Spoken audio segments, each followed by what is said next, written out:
Esse artigo depois da manhã se chama Coração, Confiança, Fé. Há cerca de 30 anos comecei escrevendo com certa periodicidade na imprensa nacional. Primeiro na Folha de São Paulo, depois no Globo e mais recentemente na Carta Capital. Pois bem, mesmo um colunista veterano como eu, enfrenta às vezes o terrível problema da falta de assunto. Desencorajado, ele se debate com esse vazio e procura em vão um caminho para escrever.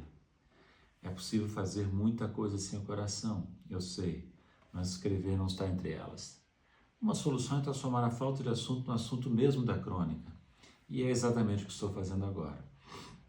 Nessa base precária, venci os primeiros parágrafos. Como prosseguir? A possibilidade seria voltar a falar da minha obra mais recente, Os Estilhaços. Quero que ela circule o mais possível, até porque foi escrita com o coração, com sinceridade e entusiasmo. Isso está longe de ser, claro, garantia de qualidade. Ao contrário, pode ser o caminho para mais atroz subliteratura. Sou suspeito, mas não creio que seja o caso. Não se trata, afinal, de um livro improvisado. Foi escrito ao longo de vários anos com esforço, obstinação e predeterminação pelos caminhos tortuosos do coração. Dos meus livros é o mais pessoal. Não por acaso, o coração constitui um tema central do livro.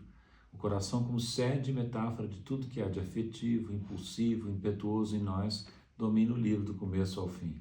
Aparece em todas as suas partes de formas variadas, nos aforismos, nas crônicas, nos contos, sempre valorizado como elemento indispensável da vontade de viver.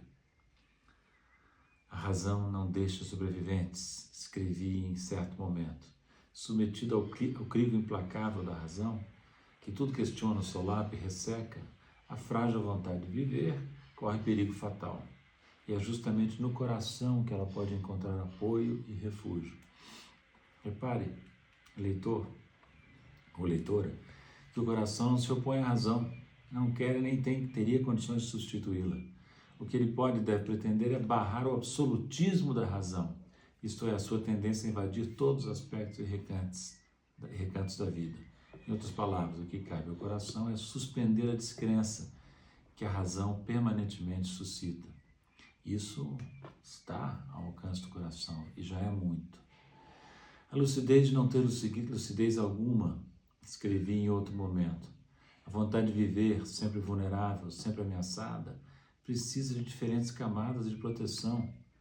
Um indivíduo permanentemente lúcido pode ser comparado a alguém que não consegue dormir, não dorme, não sonha, não se renova, e caminha assim por uma vida insípida e uma morte prematura.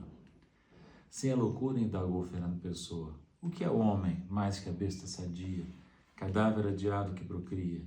Sem a loucura que dá um sentido à vida, enchendo-a de propósitos e significados misteriosos. Propósitos e significados que, à luz da razão, dificilmente se sustentam. O mesmo sentimento aparece no poema As Ilhas Afortunadas. Que voz é no som das ondas? Que não é a voz do mar. É uma voz de alguém que nos fala, mas que, se escutarmos, cala por ter havido escutar. É só se meio dormindo, sem saber de ouvir, ouvimos, que ela nos diz a esperança. Aqui, como uma criança dormente, a dormir sorrimos. São ilhas afortunadas, são terras sem ter lugar, onde o rei mora esperando. Mas se vamos despertando, cala a voz e há só o mar. Pode-se usar a razão impulsionada pelo coração contra a própria razão? Sim, dentro de certos limites. Veja-se a questão da fé na existência de Deus. O que resulta da aplicação da razão a essa questão fundamental? Aporias, nada mais, nada menos.